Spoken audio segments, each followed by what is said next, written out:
All right, welcome to Chair Yoga. And in today's class, with your chair, I want you to sit a little bit forward of the chair. So resist the temptation to kind of sit back here. Sit forward. And the reason we sit forward on the chair is one is to get better posture, and two is to strengthen the core of the body. Have the core of the body holding you up rather than the back of the chair where we kind of slump back like that.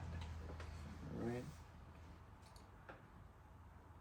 If you do have blocks handy, by all means, have them beside you. They can be useful. And then check out your feet. Notice my feet are parallel, roughly parallel. So see if you can bring your feet roughly parallel and hip width distance apart. So not together, not out wide, but about hip width distance apart for stability. And one of the reasons this is important is that when we get off a chair and stand, when the feet are hip width distance apart, when you come up, you've got a nice balanced, stable positioning.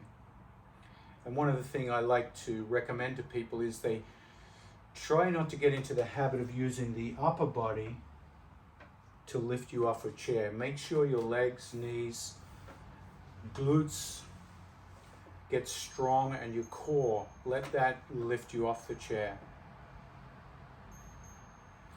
Now close the eyes for a moment if you're comfortable with that, just to notice how you feel. You can keep your eyes open, but let your eyes be soft, like you're daydreaming, like you just got hazy gaze. So your attention is not just outwards, but it's also inwards. And there's three experiences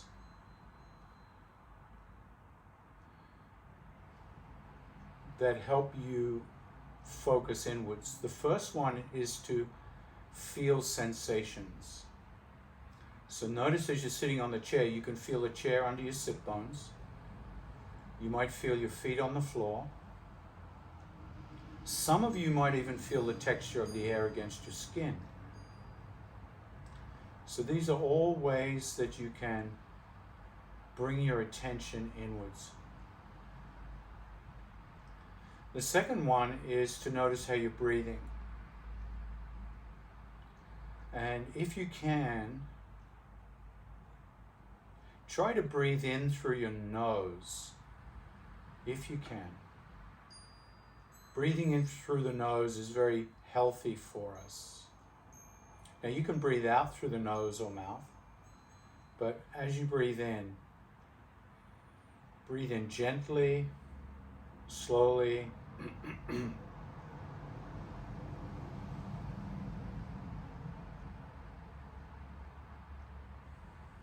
and rhythmically.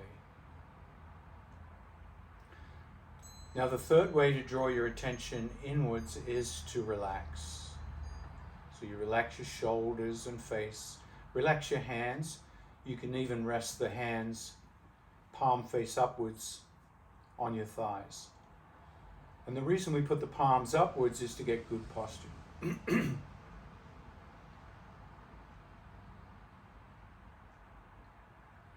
So anytime you find your mind wandering into the future or the past, try focusing on these three things: sensations, breathing, and relaxation. Now, if you can, I want you to try and breathe a little more deeply without straining. So the way to do that in yoga is to breathe in 3 small breaths and then breathe out once. So it goes like this: inhale, inhale, inhale, exhale. Try that again. In,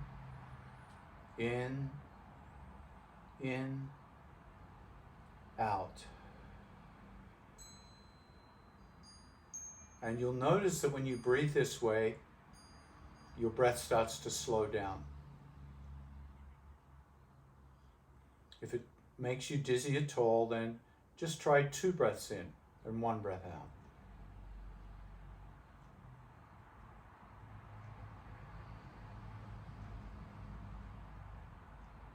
Let the shoulders relax and come back and down. Let the crown of the head float up, so you feel your head nice and light on top of your shoulders, almost like it's a balloon trying to lift into the air. In, in, exhale, release. And then we're going to add some movement to the breath. The next time you inhale, float the hands out to the side, palms face up, lifting the arms above the head. And if you can, let the fingertips touch. As you breathe out, float the hands out to the side, palms face down. So if anybody was looking at you, they would think you're a big bird flying in slow motion. In, and touch. Exhale all the way down, nice and slowly with the rhythm of your breath. Now some of you might be breathing faster than me, so your arms will move a little faster than mine. Some of you might even be breathing slower than me, and so your arms will be moving slower. So trust your own breath, don't worry about my breath, because each of our breaths are going to be different and unique. So just feel those shoulder movements today, those first few movements. And we're going to add a little bit more movement to this. The next time you lift the hands, lift your chin as if you're looking up at an aeroplane flying above you. And then as you exhale, look down as if you're trying to look for a little stain on your t-shirt. And as you move the head with the arms, the hips start to move. So we activate the core of the body. As you float the hands down and look down, the abdominals crunch. You tighten up the belly. As you look up, you tighten up the low back. And it's important to understand that the core of the body is not just the abdominals, but it's also the low back, the glutes, even the thighs, and the oblique muscles on the side of the body. Just notice what it's like as you move your arms. You might even feel tired at some point, and if you feel tired, you can always rest. Now, the next time you lift up, hold the arms up for a moment, look up, and then exhale your left hand down to your chair. So you've only got one arm up in the air. And I'm going to mirror you here. So that's really my right arm, but I'm going to mirror you so we're all on the same page. And then start to lean towards that left side like you're tipping off your chair, and bring that hand over. Now this is big core work here. We're strengthening the obliques here to stabilize the spine and the hips. So if you feel, oh, wow, this is a little bit too much, come up a little bit. And then inhale, reach both arms above the head, and we'll do the other side. Drop that right arm, lean to the right, and notice my head starts to lean to the right as well. Good. And then come up. Let's do that from side to side. Exhaling as you lean to one side. Inhaling as you come to neutral. And once again, because we're all breathing at different speeds, we're all going to be moving up and down at different speeds. But this is wonderful core work to strengthen your core and get strong and stable. Remember, if you get tired at any time, you just pause and rest, and then join us again when you're ready.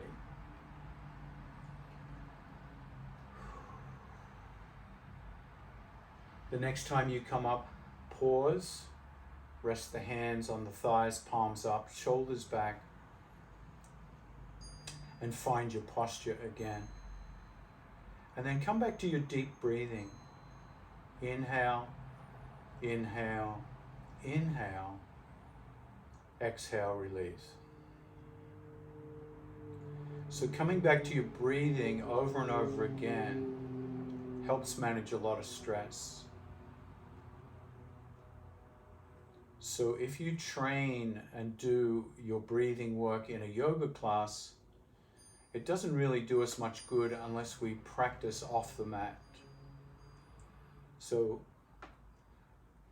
between now and the next yoga class with me, try to remember your breath as many times as you can. And the good news is you have about 20,000 opportunities a day. That's about how many times you breathe a day. So plenty of time to notice your breath. Let's come into a twist here. To come into a twist, bring your right hand behind your back, grab the back of the chair, and then your left hand's going to cross over the midline of your body, unless you're pregnant. If you're pregnant, you could keep that left hand on that left side. Now sit up tall here so you have that nice posture. Shoulders are relaxed and down. And keep your chin right over the middle of the chest so you're not straining the neck. This is called a thoracic twist. So we're strengthening the twisting muscles of the body. Guess what? That's the core. Back to the core. Take a deep breath in, and as you exhale, turn the head to the left slowly. Inhale the head back to neutral. Exhale the head to the right, and be gentle with the neck.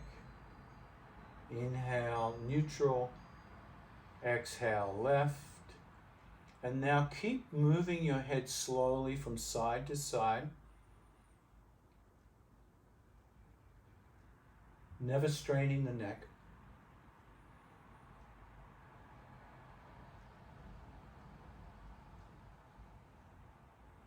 Some people have their eyes open. Some people have their eyes closed. So remember, if your eyes are closed, that helps you bring your attention inside for sensations. And if your eyes are open, let the eyes be soft and hazy. Now the next time you inhale, release the twist slowly. It's always good to come out of a twist slowly, because when your muscles are twisted like that, the spine is having very unusual compression and stretch on it. So unwinding slowly is a good habit. Notice how you feel after a twist. I always kind of feel somewhat relaxed but alert. That's kind of my experience. It's a combination. So if ever you need to feel relaxed and alert, try a few twists. All right, let's take that left hand behind us now. Bring the left shoulder back, chin over the chest. Right hand crosses over the midline of the body.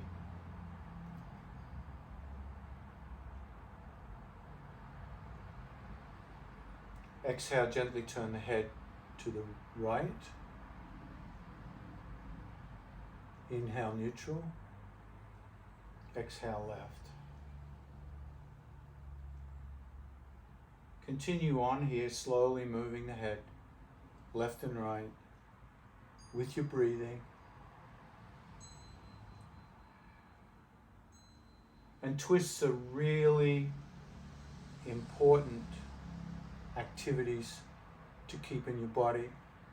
When your twisting muscles get either too tight or too loose, it means your spine is not really stable or mobile in the way it should be.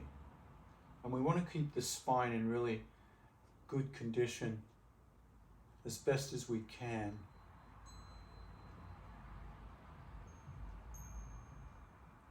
Inhale back to neutral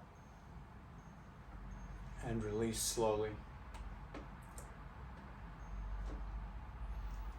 Come back to your seated position at the front of the chair.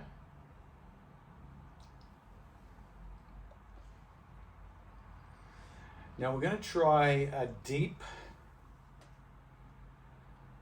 forward fold and back bend. So we're going to come into a little bit more spinal extension and flexion. For the back bend, take both hands behind your back and grab the back of the chair if you can. I'll turn sideways a little bit so you can see what's happening in a different perspective. So I'm bringing my arms back, squeezing my shoulder blades so I get a big stretch across the chest and the front of the shoulders. Now if I lift my chin up here, that creates more of a back bend. And notice what it's like to breathe when you're coming into a deeper back bend. Let's do this for 2 more breaths if you can. Squeeze the shoulder blades. Now exhale, release slowly, and come back to that nice posture, palms face up. So the low back by now might be feeling a little tight, so what we're going to do is do a big forward bend, and then we'll circle the spine. This is what I'm going to recommend for our forward bend. Put something on the floor between your feet. You could have a little box there, you could have a cushion, you could have a block. I've got a block here, so I'm using a block. So between the feet, and separate the feet a little bit wider with Charlie Chaplin feet. Your feet kind of point outwards instead of parallel. And then hinge forward and lean your elbows on your thighs, looking down at the floor in front of you. And notice what it's like here to drop your chin to the chest and feel the back of the neck lengthen. Now, I don't know about you, but I really like that stretch. For me, it just feels good. But for some people, it's not appropriate. Sometimes if you have osteopenia or osteoporosis, curving the spine in this direction is not good. So I'm going to address both of those things. Hinging the spine means your chin stays about 1 fist away from your chest the whole time. So you can bring your fist up between the chest and the chin. And that's going to keep your spine in a neutral hinge rather than rounding. If I drop my chin, that rounds the back. So if you have osteoporosis or osteopenia, you probably want to keep the chin about fist distance away from the chest the whole time. Now, if you're ready to go lower, bring your hands down onto the object between your feet. Lean in to whatever it is and notice that the stretch sensations have deepened. You might have to widen your thighs so your belly comes down between the thighs. Once again, if your chin drops towards the chest, that rounds the back and starts to stretch the neck area out. Lifting the chin keeps the spine more neutral. Now, if you're ready to go deeper, start to bend your elbows, and as you bend your elbows, you'll feel your torso come down between the hips. Now, this starts to be a deeper stretch, so check in with the sensations you feel. If you feel lightheaded, come back up.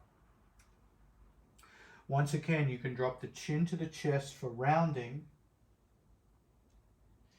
or keep the chin away from the chest for a spinal hinge. If some of you want to go to super duper length, cross your arms and dangle between the feet.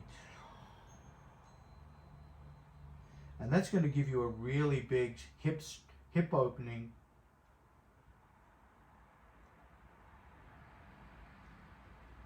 and spinal traction. Now to come out, bring your hands to the block or the ground. Straighten the arms. Lift one elbow at a time up onto your thighs. And walk your hands back slowly until you come upright. Good. How do we feel? Okay? Good. All right. Try this. Bring both legs straight out in front of you and curl the toes back. Curl the toes back. Can you feel that in your calf muscles, giving you a nice stretch? If you want to do some core work with me, bring your hands back behind you and lean back a little bit. For those who are strong enough and their seat is stable enough, could you lift your hips off the chair altogether? So you come into a big reverse plank. Excellent. Very good. For 3, 2, come down slowly. Bring one foot back and then the other and sit up. All right, let's get some hip opening here with some core strength. So sit right at the front of your chair. Take your left knee and open it up 90 degrees to the side. Make sure your foot is flat on the floor. If when you rotated your foot is up like that, bring a block underneath it so that you've got a nice flat surface. Bring that foot back and let's try it again. Out, inhale, close, exhale. In, out. There's a knock. I'll be right back. Keep doing that.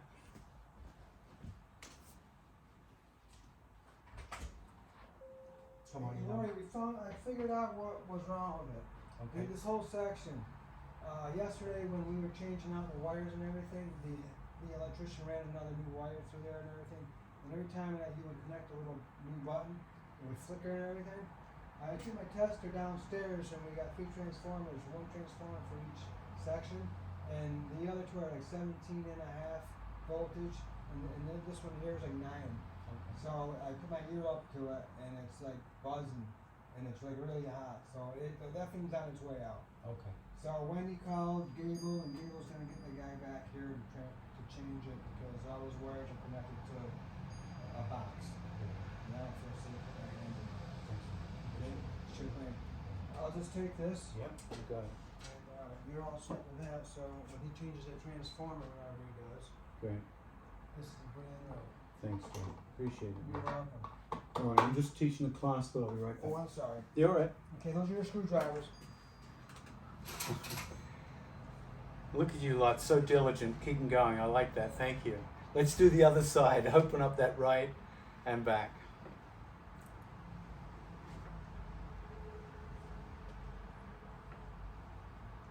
Now, believe it or not, this is core strength.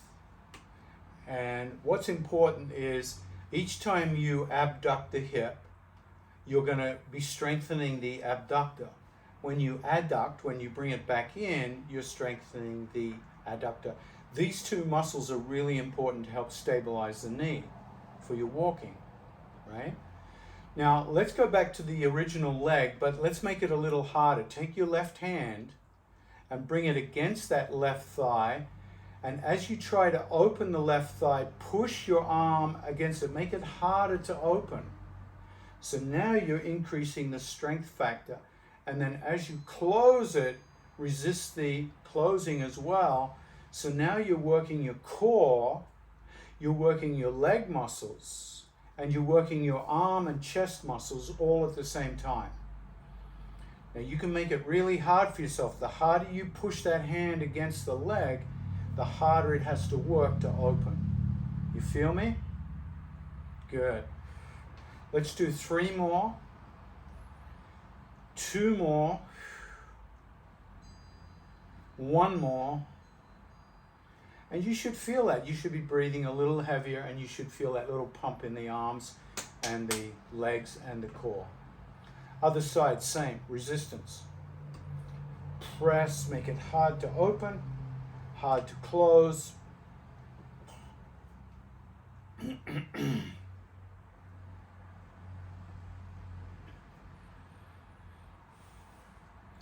So these are great exercises to strengthen your core and stabilize your knee joint, which is really important for your walking.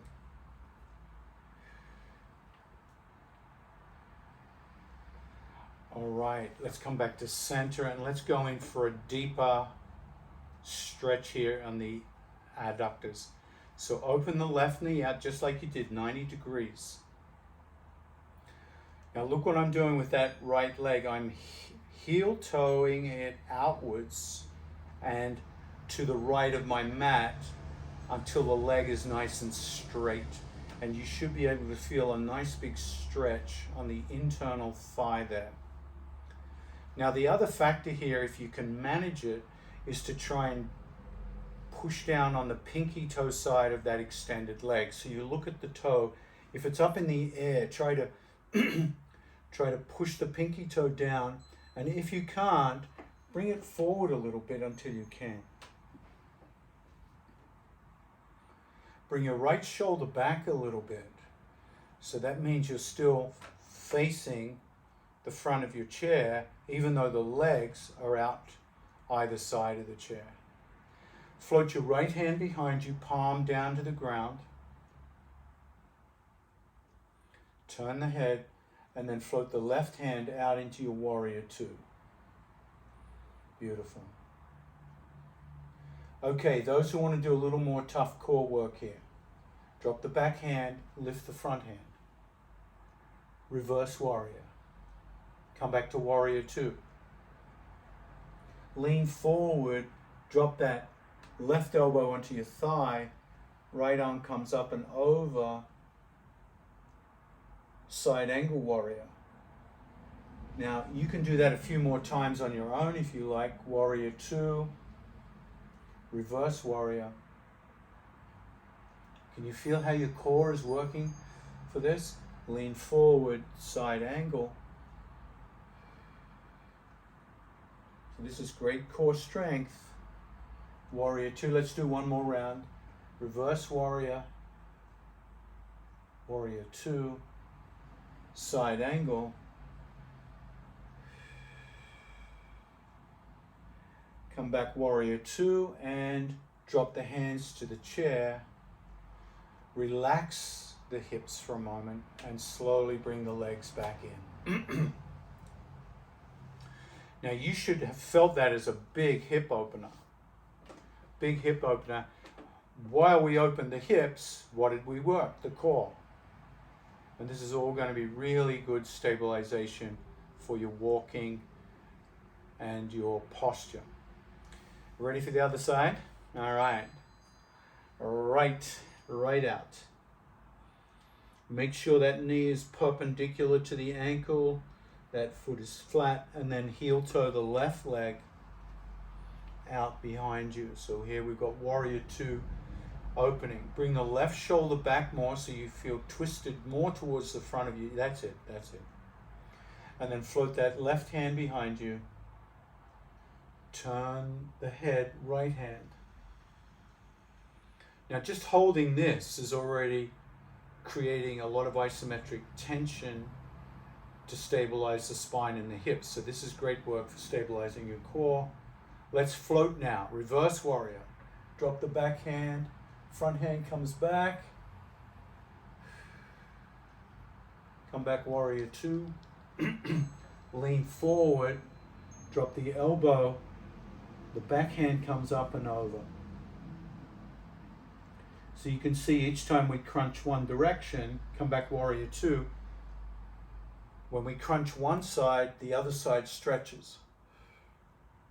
This is great core work. Warrior two, side angle, and do 3 more rounds in your own time. And you can even stop at any one of them that you really enjoy. I like this one. It gives me a nice stretch in the rib cage.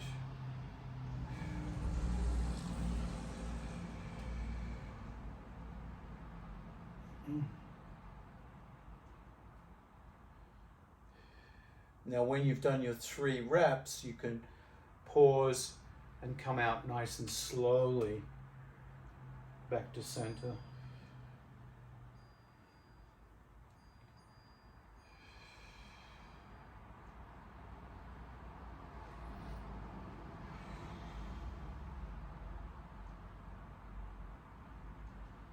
And then release, grab the chair, softly relax the hips back in.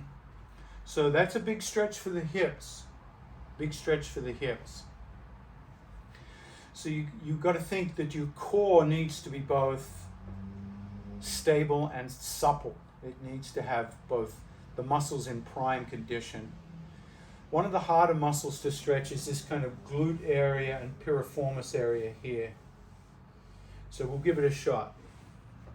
Let's start by extending the legs out in front. Curl the toes back. Lean back into your hands. And for those who want to lift their hips off the ground again, you can. Get into that reverse plank. That's it. Come down slowly so your sit bones are on the chair. Now look what I do. I take that left ankle over the right, cross my ankles. If you can, this is where it gets a little harder, slide that ankle right up above your knee joint. So you've got a figure 4, and then bend that standing knee. So you crossed your legs basically. All right. Now, if for some reason you can't get that crossed leg above the knee joint, it's not as satisfying, but you might be able to hold it down here with a strap like that.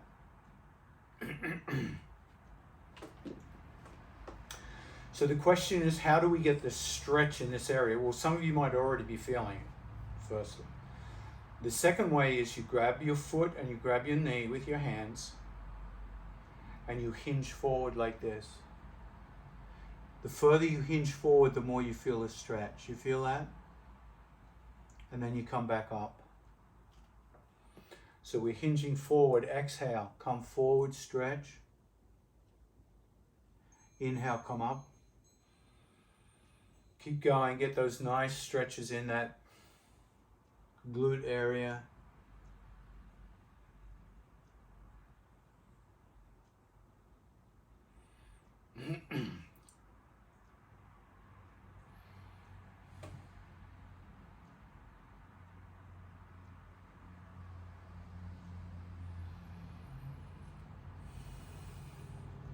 Now for those who want to try a little bit of strength work with the upper body, see if you can pick that leg up and bring it up towards your chest. Woo! There you go. And then down. It's like you're doing bicep curls. Up, down, up, good, down. One more. Up. And this time release it all the way to the ground. Can you feel the distinction or the difference between that leg, that hip, and the other side? Good. Let's extend the legs, curl the toes back, get that nice stretch. For those who want to do reverse plank, lift the hips off. That's it. Drop the sit bones down carefully, cross the right ankle over. Slide it up. Bend the knee and come back to your edge of your chair. Secure the foot and the knee. Forward hinge. Now you may notice that one hip could be very different to the other hip.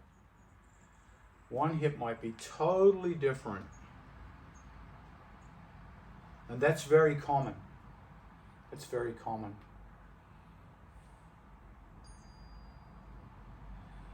So as you come forward, you feel a stretch sensation. Stay there as long as it feels good. So something I didn't address at the beginning of the class that I'll address now is you want to feel delicious discomfort, not pain.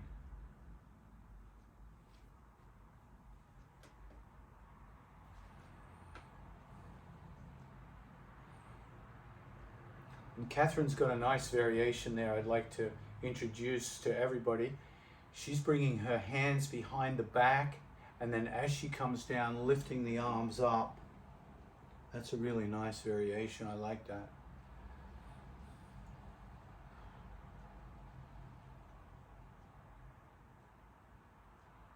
Very nice.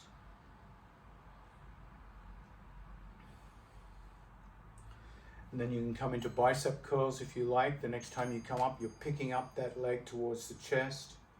For those who are a little more flexible, you can wrap your leg behind your neck.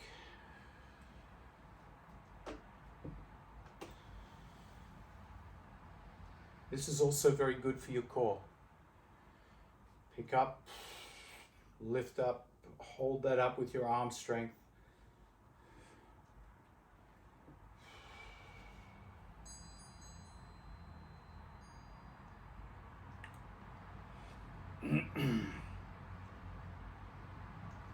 And then release.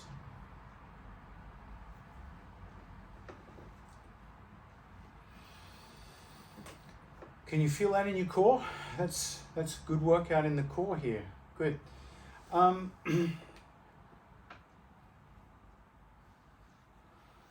So Michelle brought up a really important point earlier about how we basically stand and walk from a chair. And this is a big one I teach a lot of my clients on a regular basis, is how do we strengthen your standing muscles and your sitting muscles? So you have to understand what those muscles are. Basically, they're the muscles of the legs coming all the way up to about the abdominals, the obliques, and the back and the glutes. So this whole area really you need to keep in good condition, working out regularly, and you can do that on your chair very easily. So the way I like to do it is firstly work on the feet position. Make sure the feet are not too far in front. They need to be back a little bit so that the kneecaps are kind of just level with the tips of the toes. So the feet, the ankles are back behind the knee joint. So your knee joint is not 90 degrees, it's got a slightly acute angle. See how it's slightly acute? I'll sit back so you can see my feet more clearly. And then you sit right at the edge of the chair and you touch the chair with your hands in the beginning, and you keep the chin one fist away from the chest, and you hinge forward. Now as you hinge forward, can you feel how the weight of your rib cage is pressing into your thighs and your leg muscles just got very activated? So right now this is an isometric squat on the chair. What's it doing? It's strengthening the legs and it's strengthening the core. Come up slowly and notice how that all relaxes. Let's try that again, this time with the hands extended. So the arms come out, that activates the legs again, activates the core, and then you come back and everything relaxes. Let's do 5 more of those. 1. Come back. 2. Come back. 3. Come back. This time with the hands down touching the chair. 4.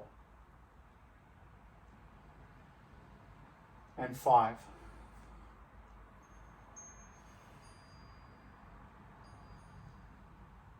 So if you're doing those exercises every day, your standing muscles are going to get very strong. So practice, practice, practice. Without practice, it's all meaningless anyway. You got to practice. Now we're going to come off the chair, so we're going to come into a very deep squat. Some of you, and I'm going to also ask you to avoid certain actions. So when you come forward this time, You keep coming forward and you push down through the heel bones until your buttocks comes off the chair. And then you lower your buttocks to the chair without plopping. So that's a pure strength move. That's a pure strength move.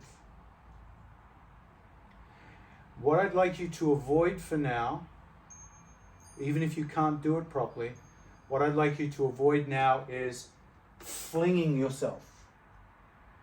No flinging. No momentum. Let me tell you why. Because momentum is a shortcut jumping over strength. And if you have momentum without strength, you're not stable. And if you're not stable, you're going to hurt yourself. At some point, those muscles are going to get too weak to support you, and you're going to... Basically, it's just not a good habit. It's okay for you young folks out there. But as you get older, you've got to keep those muscles strong. All right, let's try some more strength work. If you can't come off the chair, don't worry. You will at some point. Hinge forward, forward, forward. Push through the heel bones. Lift up a few inches.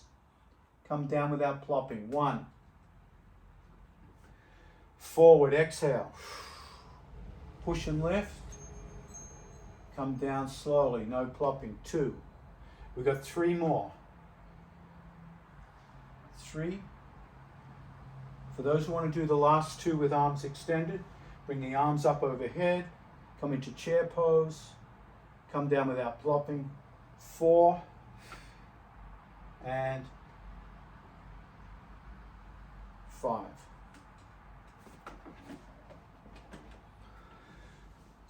So I don't know about you, but my quads are feeling that, and that's a good thing. So if you start to feel your muscles burning, that's good. And if you find your muscles failing, so long as you're not in pain, that's also good. So if you get to the point where, oh, I can't do it, you've got to sit down, that means you've worked your muscles to a new level of strength. And that's really important for our standing muscles. So just the 2 habits I'd like you to be aware of is no flinging and no twisting. Don't use the upper body to stand, and don't use the upper body to sit. None of this. If you want to sit, back up to the chair. You can even touch your legs against the chair. Push your hips back. Touch the chair and come down slowly. So you're working those strengthening muscles that were designed to do that for you. So make me a promise you'll take care of those muscles. That's very important. Those muscles. Don't get into bad sitting habits. Because once you can't sit on a chair or stand, it's kind of a different lifestyle. It's just not as much fun. Not as independent. You notice that? Now I promised something earlier that I didn't get to, was the spinal circle. So grab your kneecaps and start to turn your spine in a big circle. So you're stirring the spine into the pelvic bowl. It's like you've got a big wooden spoon and you're just stirring it around the hips there.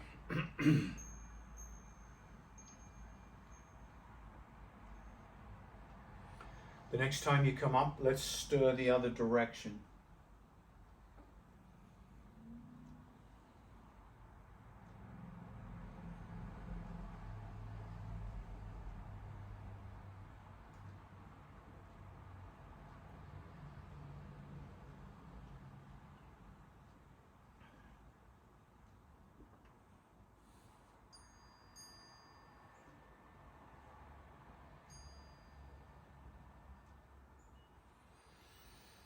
And then pause.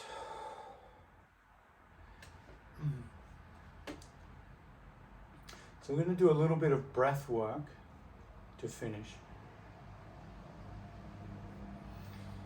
Take your right hand and take the thumb and gently bring it under your right nostril. Now don't pinch the nose, Don't press the side of the nose.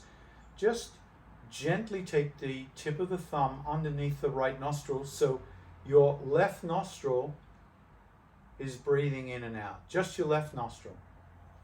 Notice how open or occluded your left nostril is.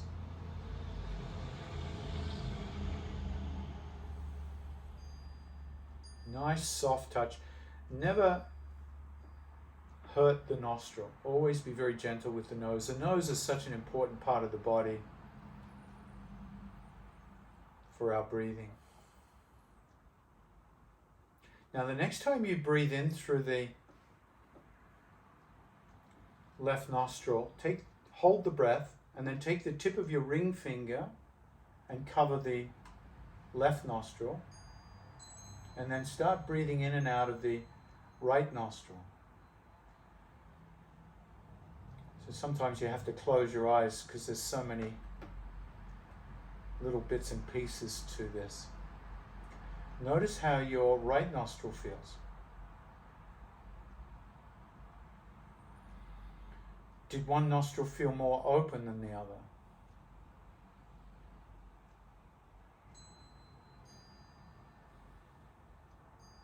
Now those who've done this practice with me before know what we're going to do is start to switch from side to side in a very specific rhythm.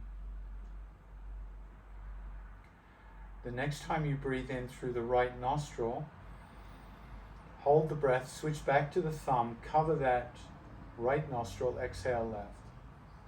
Inhale left nostril. Switch back to the ring finger, cover that left nostril, exhale right. Inhale right. Exhale left. Inhale left.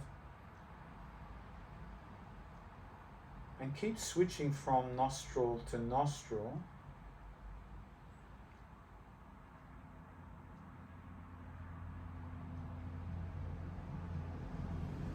In the rhythm, exhale, inhale, switch. Exhale, inhale, switch.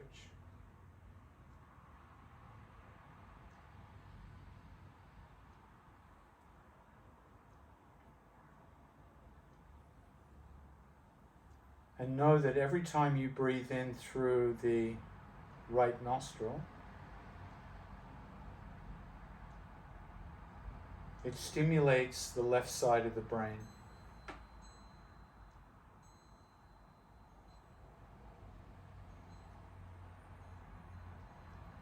Each time you breathe in through the left nostril,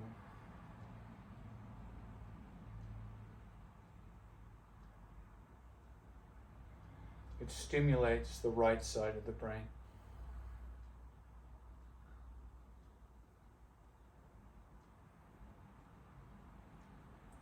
And this breath can be a very calming, balanced breath. In fact, it's a breath practice I do every day. Even if you just do it for a few minutes every day.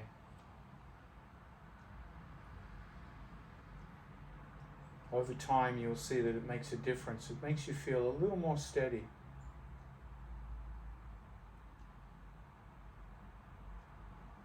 The next time you exhale through the left nostril, release the technique. Let the hands rest beside you or on your lap, palms face up. And notice what it's like when you breathe through both nostrils for those first few breaths.